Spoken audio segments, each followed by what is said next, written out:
biomechanics, a comprehensive system designed to utilize every movement that an actor might encounter.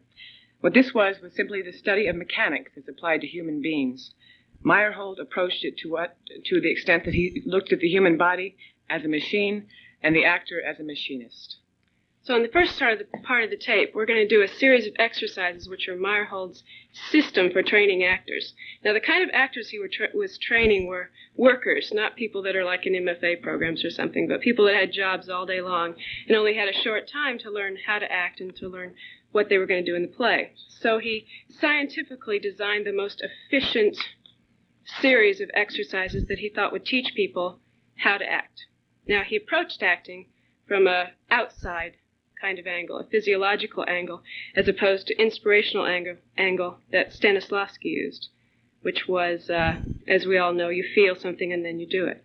Meyerhold said you do something and then you feel it afterwards. For example, when one decides upon and follows through with the execution of a movement, then the individual will physically experience a reactionary impulse influencing all other body parts. And Meyerhold worked with his actors to find that from a sequence of physical positions and situations, there arises those points of excitation which are informed with some particular emotion.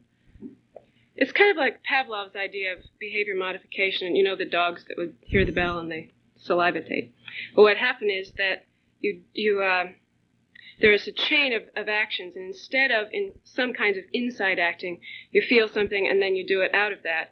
Well, the chain of events is turned around and you do something in a very strong way and then you feel it or you have some kind of reaction on the inside.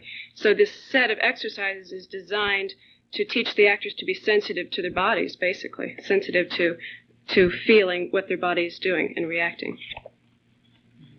Again, Meyerhold concentrated with his actors to apply both Tayloristic principles of motion economy, simply watching the motion and using the least amount of motion necessary when one moves, and used James' emotion theory when he worked with his actors, which caused them to automatically experience an entire gamut of emotions, again. And it's due to a constantly changing arrangement of musculature, but with the least amount of physical tension. Tension, yes. Rigidity, yes. But not an overextent of it to where you can't connect emotion with physicalization. So we've been working on these exercises we did a lot of research all last semester on Meyerhold's theories, and some of us started doing the exercises last semester. But as a class, we've only been working on them a couple of months, a bit a day, and so we're not experts by any means. But we're going to do our best to share with you what we've learned. And each etude, it's a little short kind of task, has a title, and we'll give you the title and tell you a little more about the principles of biomechanics and also the objective of the particular exercise. And then we'll do it for you. Then we'll come back and tell you another title and do those. And the first one is the dactyl, which is sort of the beginning. A signaling exercise. Yeah, the beginning exercise for almost everything. Every etude you'll see begins sort of with this dactyl thing. And also they end the particular etude with the dactyl. Not always, but for the most part that happens, both with beginning, initiation, and the end. So we'll start with most of the group doing the dactyl. A simple dactyl, which was what's usually done in the exercises themselves, and also a full dactyl. Simple. Full dactyl.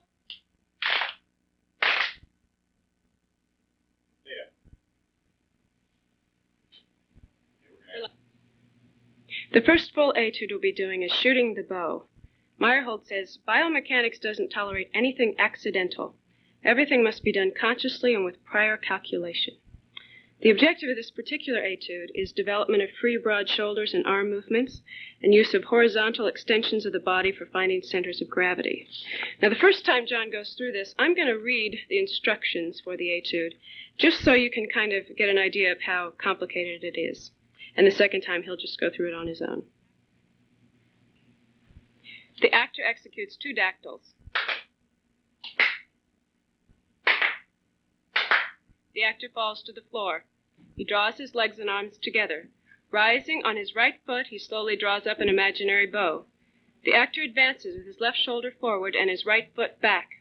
Spotting an imaginary target, he transfers his weight from his right foot to his left and back to the right foot. Describing an arc with its center at his right shoulder, the actor's balance is shifted from the right leg to the left and back again to the right. He draws an imaginary arrow from his belt or imaginary quiver. Very quickly, he bends his upper torso towards the floor. Now slowly, the actor straightens up, holding his extended arms in a rigid position. The left arm is drawn out toward the front. The right arm is thrown back at a slightly lower level. He slowly loads the imaginary bow and draws it back. The actor aims. He fires with a shout. His body immediately contorts like a sprung bow into positions of refusal. Return to position. Now John will show it in a regular speed, and I'll give you a clap to start.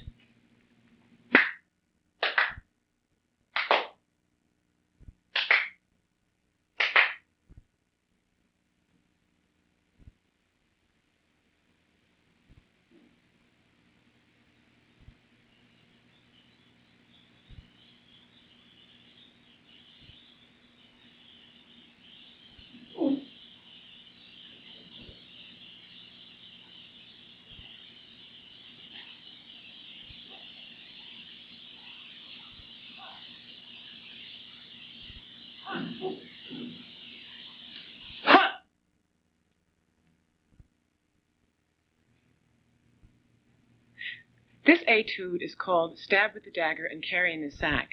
Now, in Mel Gordon's article, he had the etudes as two distinct etudes, whereas as opposed to that, he stated that they are in fact one etude.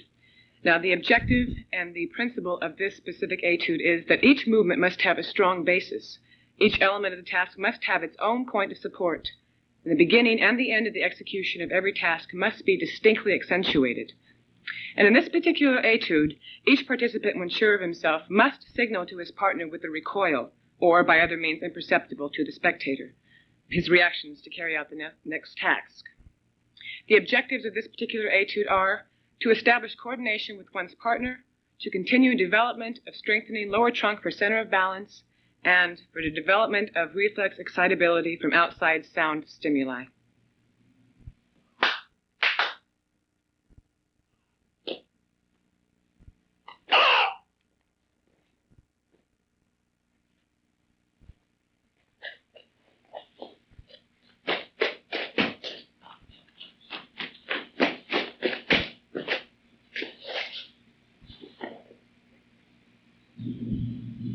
The next etude is tripping up. The purpose of this etude is development of rhythmic balance and extremely fast reflex excitability.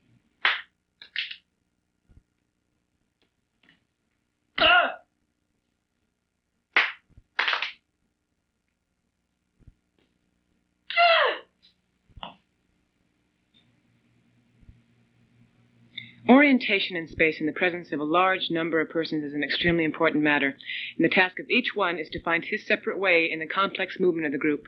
This next etude is referred to as dropping of the weight, and the objective is to practice pure linear movements and to learn to support weights and to fall.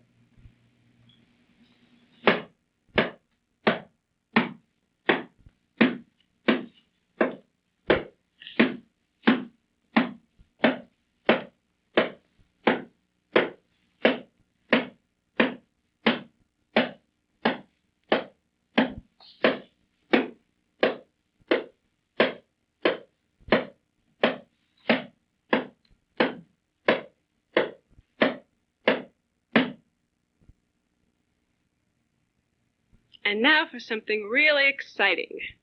Leap to the chest. This is a very difficult etude performed by John and Brian. Meyerhold says all art is built on self-limitation. Art is above all a struggle with the material. This etude was inspired by the Italian actor Gracio, who, when he did this etude, reportedly bit his partner on the neck and drew blood. We don't recommend that, but the objective is exercise in precisely estimating distances, supporting weight against the chest cage through positioning of the legs.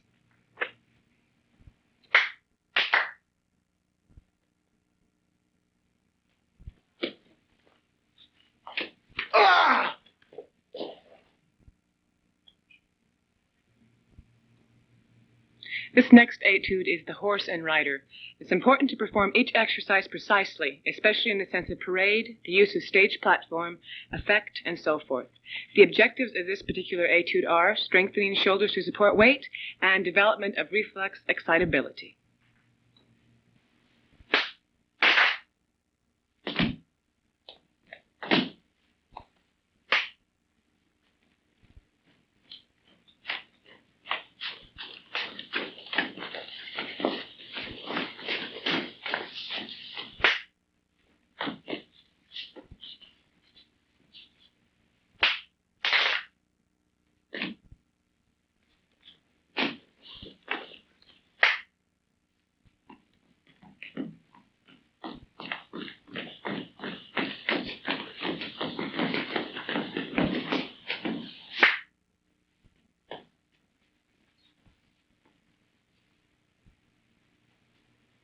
Stop tape. The next exercise is the circle, and the objective is to get used to supporting weight and coordinating with partners.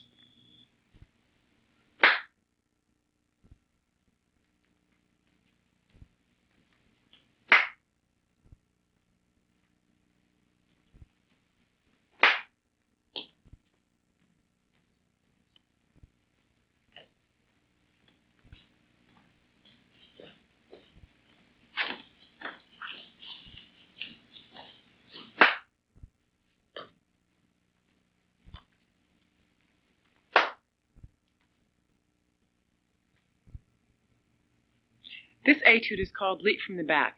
In this particular etude, an absolute economy is essential. All tasks must be fulfilled with a minimum number of devices with the utmost expediency. The objectives, the development of many forms of balance and reflex excitability, and developing and refining coordination with one's partner.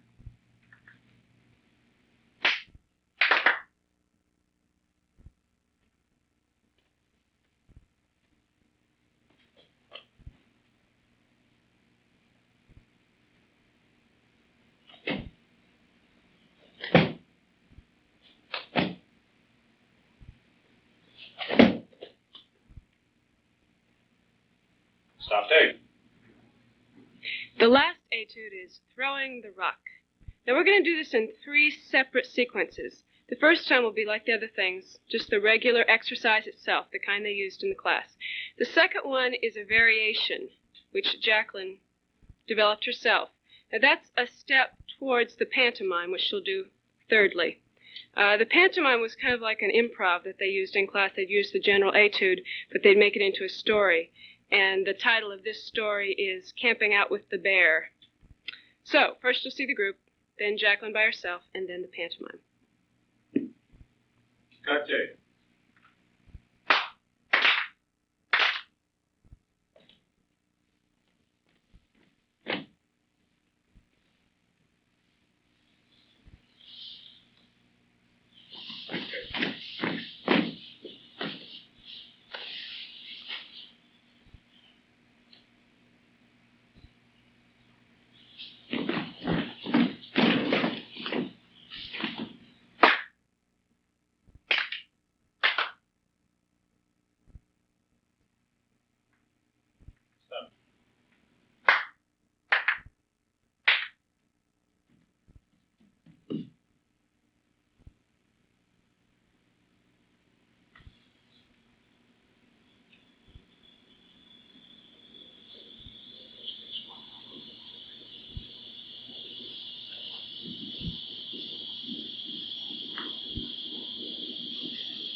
The following scenes are representations of our understanding of Meyerhold's acting and directing techniques used in his 1922 production of Ferdinand Cromwell's The Magnanimous Cuckold.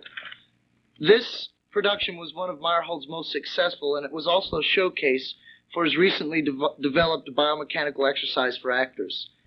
Since Meyerhold believed that the theater should be for and by the masses, he believed that any person trained completely and completely skilled in biomechanics could conceivably become an actor in his theater. Although this type of style of acting has a lot of aspects from commedia, buffoonery, and acrobatics, to call it unartistic would be unjust to Meyerhold and the work they did. The style of playing is not like psychological realism, but rather the psychology of each character is signaled to the audience through broad gestures. The job of the actor, then, is not to be on stage, but to demonstrate. Meyerhold believed this acting style was best suited to the new-formed Russian masses, and he also accused Stanislavski's actors of being nothing more than sensitive readers. The emphasis of this theater, then, is not mimicking reality, but creating spectacle, art as art. The story of the play is about an Othello-type character who forces his wife, because of his overbearing love for her, to bare her breast to her cousin Petrus. He sees a light in his eye and slaps him and thinks that and from that point on, he begins to believe that she has been unfaithful to him, while actually she hasn't. And he goes through a series of making her sleep with practically the whole village and everybody else's uncle, until the very end of the play, when he's about to shoot the cowhand who Stella runs off with to save herself and the cowhand. In this scene, Stella, while waiting for Bruno, is visited by the cowhand. Oh, poor little sinner's so lonely. He waits for his bath. Beat your wings. Beat my little golden heart like mine does when Bruno looks at me. Oh, do.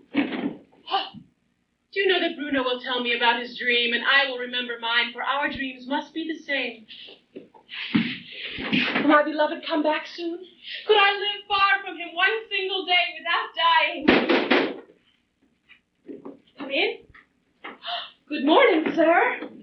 My name is Ludovico Ludovic Luis. It's a name. Oh, I come from Bergen County to have a letter written. Very well, sit down. Estrugo will soon be here. Estrugo, that's the scribe. Yes. He doesn't know how to write. It's Bruno who does. He writes love letters better. Oh, then you'll have to come back. My husband is in town. He won't return till about noon. In town already? He must have left at the crack of dawn. He left yesterday after dusk. He left you here? Yes. You slept alone? Alas, I slept and I forgot my dream. If I had known you were alone, I would have come. Why? To take you to the hill. Oh, no, it's too cold there. I would have warmed you against Oh, no, I would not have wanted that. Yes, you would. I'm just as handsome as Bruno is, and I don't love you any less than he does. You love me? Really?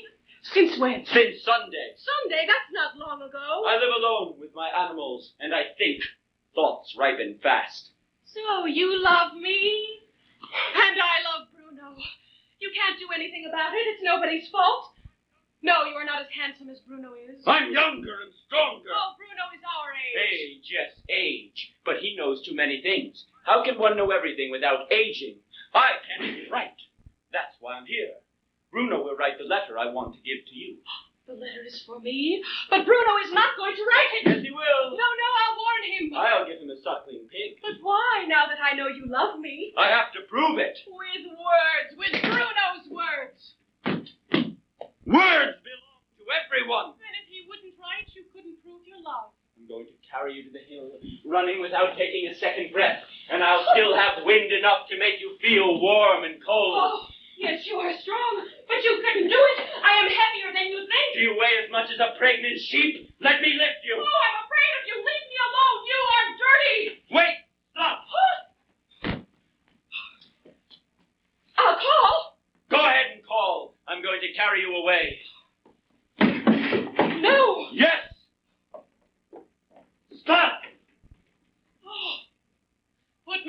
on, you bore. No, miss. I'll tell Bruno. Go ahead and sing your little song. He and I will fight like goats, and the strongest will have you. Put me down. Kiss me. Oh.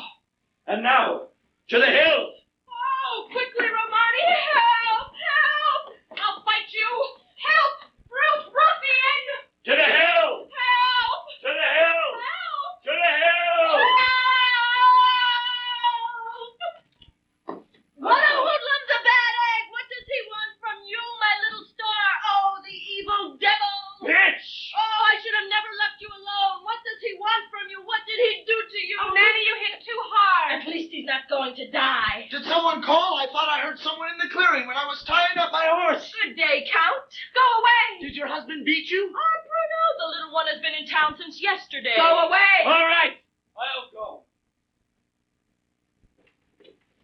But she didn't hit me that hard. My head is hard, solid.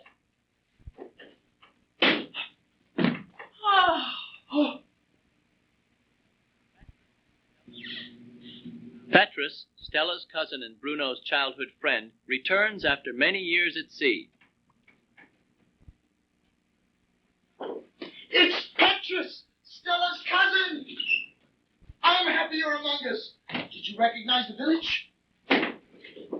Looks smaller than before, but familiar. Humble and gay. And Stella.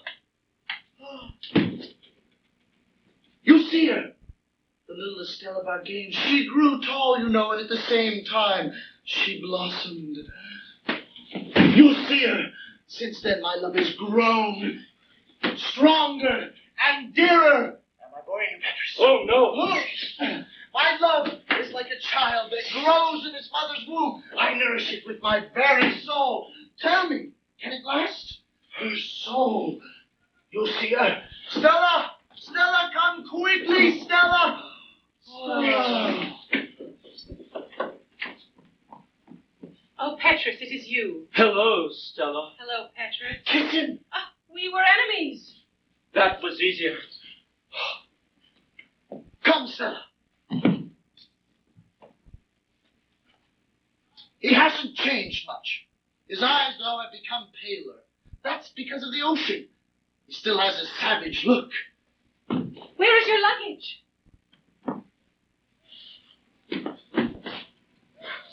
They'll bring it along shortly. Tell me, Petrus, did I lie? Stella is very beautiful. And nimble, and brisk, and light. Stella, curtsy, I beg of you. Yes, 3 steps towards the door. Now, come back. Turn around where you are. Why? Give me your hand. Tell me, Petrus, isn't she a marvelous ballerina? She balances on the wave like a boy. Oh, Petrus, if you knew, if I could only express myself. Stella, my nymph, my flower, show me your leg. Oh, But I beg of you, lift your skirt a little. I wouldn't dare. But Petrus is your cousin and my friend. I want him to see how beautiful you are. My nymph, my flower, lift your skirt, I beg of you. Ah, admire it, Petrus, admire it. It's the horn of plenty. See how lucky I am. Oh, Stella, my nymph, up above the knee. Oh. Petrus, what do you say about that? Oh, my love. Your breast, your little breast like a swollen pearl. No! You love her too much. I love you both. Let him tell you whether he's seen a show more pleasing to the eye on his torrid beaches. Your little breast, so soft. Oh.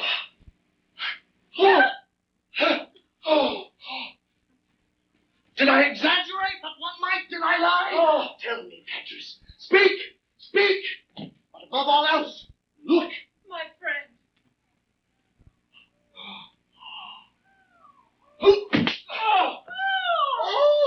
Petrus, do not give blow for blow, for God's sake. What is happening to us? Do not let us fight like animals. Stop! Anyone else I would have killed. That is all. We are cured.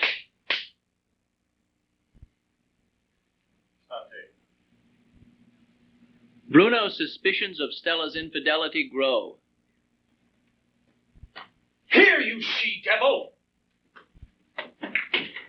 Here, you witch! Here, you frog! Woman, don't you hear? Stella! Here I am, my love. Why did you keep me waiting, you monster? I was calling you, you prostitute. Sit down. Stand up. Where is he? Why does your skirt spread out like a bell? Lift your skirt. Lower it, lower it. You have less decency than a skinned frog. Oh, my God, what a martyrdom. She doesn't give me a moment's rest. Oh, Bruno, if it's a crime to love you, then I deserve a terrible punishment. But if my death can appease you, let me die right now. Where did you go last night? Last night, I slept against you, my friend. Against me, to speak against me, to act against my interests. If you did sleep, what did you dream about? Oh, I had a strange dream. I dreamed I was wearing panties. Aha! You had a nightgown on, a nightgown. You're lying. Last night you left the room in your nightgown. How could I? Oh! The keys are always under your pillow. Well, what does it matter? Couldn't you open the door without keys? No! You want to make me believe a lot. Oh, I swear to you that I stayed in bed until morning. And I swear that you climbed like a she-ape up to the round window. No, my friend. That you found a ladder waiting there. Oh, no. That you ran through the orchard. Oh, no. That you were mixed up with some husky lad in the shadow of the No, night. no. And that I will wring your neck. No! Don't say no! That's my love. Oh, she kills me. Yes, my love. And I am dead. Oh, No! Bruno, come to your senses. Oh, my dear, can't you see that you're my only concern? Bruno. Oh!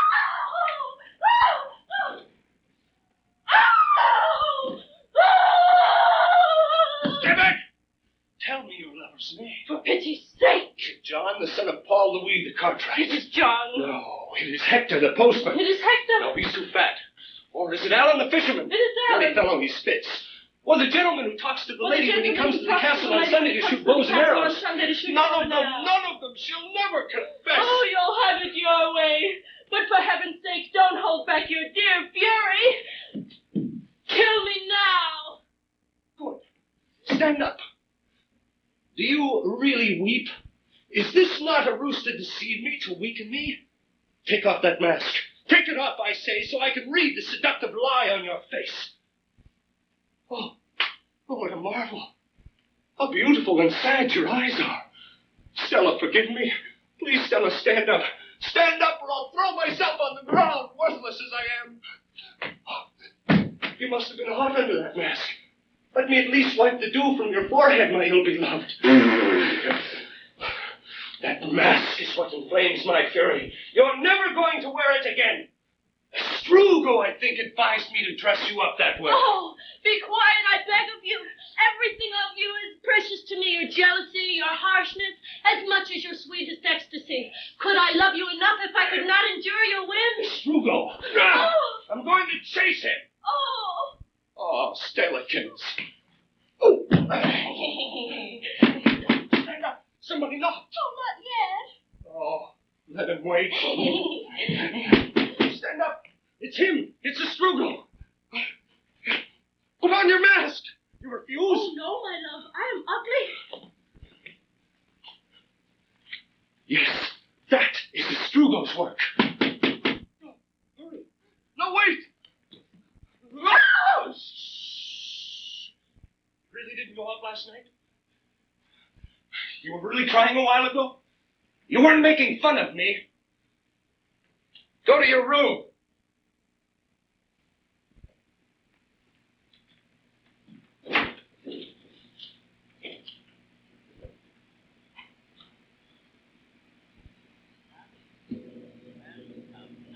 Bruno, mad with doubt, asks that Stella betray him so that he may be certain of her infidelity.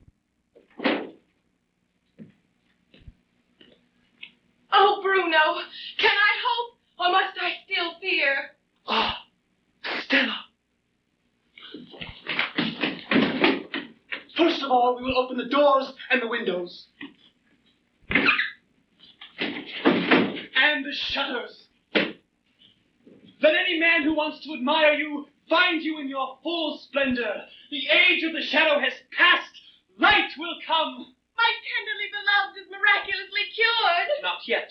But you will cure me if it pleases you. Oh, but immediately. Listen carefully. I have aged greatly in 3 months. My color is dull. Bile chokes me. My intestine sleeps in terrible nightmares. If this uneasiness gnaws at me much longer, I'll soon die. Oh, don't speak like that. I'll cure you. Tell me the remedy. Listen carefully. I count your steps. I measure your size. I lock you up. But I cannot be sure that I lock up your thoughts at the same time. Stop. Listen to me. A husband, as clever as he may be, cannot discover the cunning of his wife, as stupid as she may be. And my God, you are not devoid of bad spirits. So, I have given up keeping you as my treasure. Do you understand? I will fight this very doubt which oppresses me. I will destroy it this very day. Oh, God be praised. Yes, and the devil too. So, this is the remedy for my doubt. The absolute, immediate remedy. In order for me not to doubt your fidelity any longer, let me be certain of your infidelity. What? I must make sure of your infidelity. No! Stop! Stay where you are. So, this is how you will prove your unworthiness.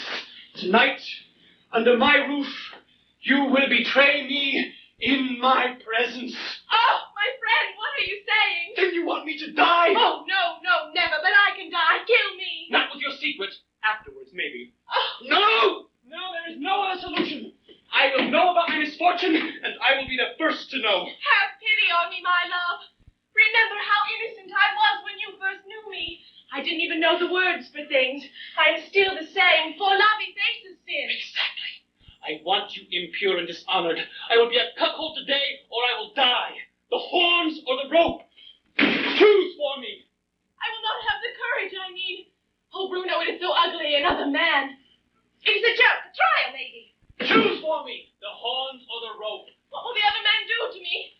Oh, Bruno, I'd rather lie and confess if that will please you. If anyone comes near me, I'll bite him. Oh, stop frightening me, please. Choose for me, Stella. Afterwards, you will be unable to look at me. And people will point their fingers at me. Oh, Bruno, I love you enough to die. It takes greater heroism to suffer a long time than to die a fast death. And to suffer also. You are not going to suffer that much, you sly one. Oh, yes, yes. Enough grimaces. Choose for me. Pity, have pity. Choose. I'll obey.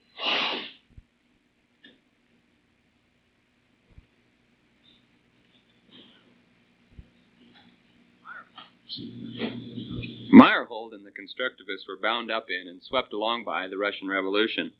With the change in political direction came sweeping changes in values, both moral and artistic. One of these changes was to affect Meyerhold's theater, and is evident in the scenic design for the magnificent cuckold. This change was the switch from the spiritual outlook to the mechanical or rational outlook on life. Up to the time of the Revolution, Russians had, for the most part, been absorbed with the orthodoxy of the church and a feudal respect for the power of the Tsar. With the freedom brought by the Revolution, new avenues of expression opened up for the artists. The government encouraged this, seeing it as a way to negate the power of the church and to modernize the country. The passion for machinery and anything that had to do with mechanized grew as the logical antithesis to the earlier worship of the church. One of the groups of artists which formed to serve these ends were the constructivists, who sought to create industrial anti-art that had practicability as its sole criterion and condemned all that was merely depictive, decorative, or atmospheric. Meyerhold was drawn to the constructivists for two reasons. The first being that his theories of anti-naturalism matched theirs, and because he was without a theater and needed a portable setting. At his invitation in 1922, Lyubov Popova, a constructivist, joined the theater workshop and agreed to build a construction for the magnificent cuckold, the scaled-down version which you see here. Despite the set's attempted austerity, it evoked inevitable associations with the windmill it was supposed to depict, suggesting balconies, bedrooms, flower shoots, and so forth. This problem was encountered by the constructivists in every effort they made in theater, due to the theater's allure depending on the imagination. It is important to note that this setting represents only one of Meyerhold's many experiments, and that not all his productions employed these staging devices. While in the end the setting did not conform to the aesthetic of the constructivists, it proved a superb platform for the actors, and did indeed create a working area. The original Meyerhold Popova set was wooden, built to be sturdy, cheap, and portable. For our purposes, a wooden set would be too heavy, too expensive, and too time-consuming to build. Our set, based on the original design, is of steel and plywood. We had several objects we hoped to achieve in this set: that it be sturdy, light, portable, cheap, fit certain actors, fit certain spaces, and fit in a pickup truck. The face of the platforms is welded 1-inch square steel tubing. The rear and side braces are Dexion, a steel angle iron with pre-punched hole patterns which permit many easy bolting possibilities. The platforms are 3/4-inch plywood, and the step unit is of 3/4-inch plywood construction. The ramp is Dexion reinforced plywood, and the slide is Dexion reinforced plywood with a masonite surface to make it slicker. The revolving door is larger than the original to accommodate a tall actor, although we have tried to retain the original paint patterns. It also has a step and handles built into it so that actors can ride on the door as it revolves. The door is made of 3/4-inch square steel tubing welded together and has 2 pieces of 2-inch angle iron welded into the frame for a step. There are 2 3/4-inch steel rods welded into the center, top and bottom, and these are set into sleeve bearings so that the door will revolve smoothly, easily, and rapidly. The door is covered with 1/4-inch plywood. The door jamb frame is hinged on the top and bottom for ease in assembly and disassembly. Except for the welding in the door and the facing, the whole structure is bolted together. The wheels are cut from hexel, a honeycomb-type cardboard, and are set in a frame of 2x6 lumber. They are rotated by hand by an actor. We have modified the original set to omit a couple of larger wheels, some railings on the ramp, and some of the set. The original probably stretched almost 50 feet across the stage. We left off the stage-right stair unit, leading to the taller platform, and did not include an additional structural side of the revolving door unit. Our set is still over 25 feet wide. Designed to be a machine for acting, the original allowed movement through, over, under, around, and between the set elements. We hope ours has been as useful to our actors and as responsive to their manipulation. I was responsible for the costumes used in this production. Our actors wear improvised costumes based upon Meyerhold's 1922 production of The Magnificent Cuckold. In Meyerhold's production, the men wore blue coveralls and black work shoes. The women wore skirt and blouse uniforms and black lace-up boots. Pom-poms, a cape, or eyeglasses might have been used as costume props, but the more practical things were, the better in Meyerhold's eyes. No makeup at all was used. Our budget, like Meyerhold's, was limited. Our actors make do with coveralls, skirts, and blouses taken from our own costume stock. These have been dyed a neutral gray to ensure unity. The practical work shoes of the 1920s have been replaced with the most practical shoe of our day, the tennis shoe.